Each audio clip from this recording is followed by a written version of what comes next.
I find that empathy in this country is just too hard for some people, and I don't know if there are ways that we can get around that, how we can teach people empathy. This journalist said after he wrote a pretty important piece in an article in the paper, he wants to ensure people don't do what he did.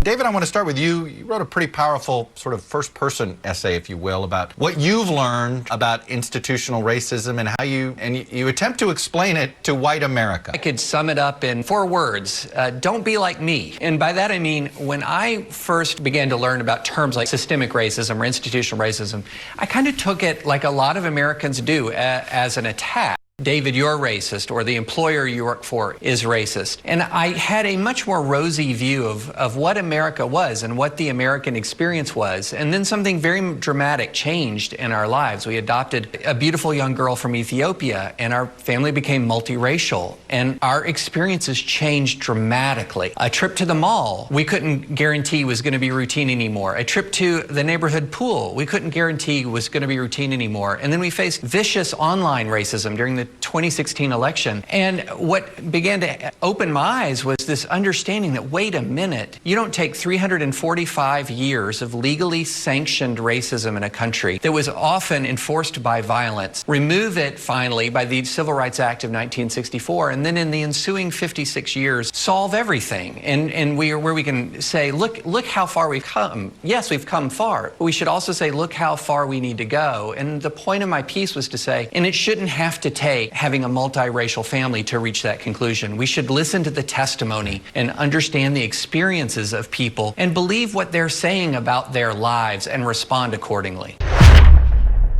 Now, I commend this journalist, and especially for coming out and saying, don't be like me, and trying to urge others to go out there and not depend on having to have a personal experience before they understand. I mean, I can empathize with what gay people are going through. That is the reason I was forced to change. It's the empathy that I developed. I can empathize with what women are going through. I can empathize, and as much as I am not them, I can empathize to know that I have to work as hard as I have to work with any issue that affects me personally.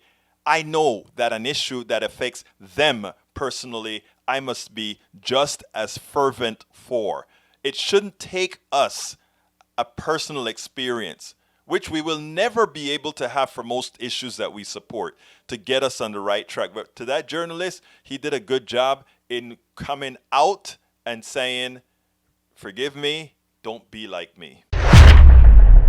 I'm Egberto Willies, host of Politics Done Right, an independent news program. I post several news videos of interest every day. I ask you so kindly to subscribe to my channel, and please leave me some comments.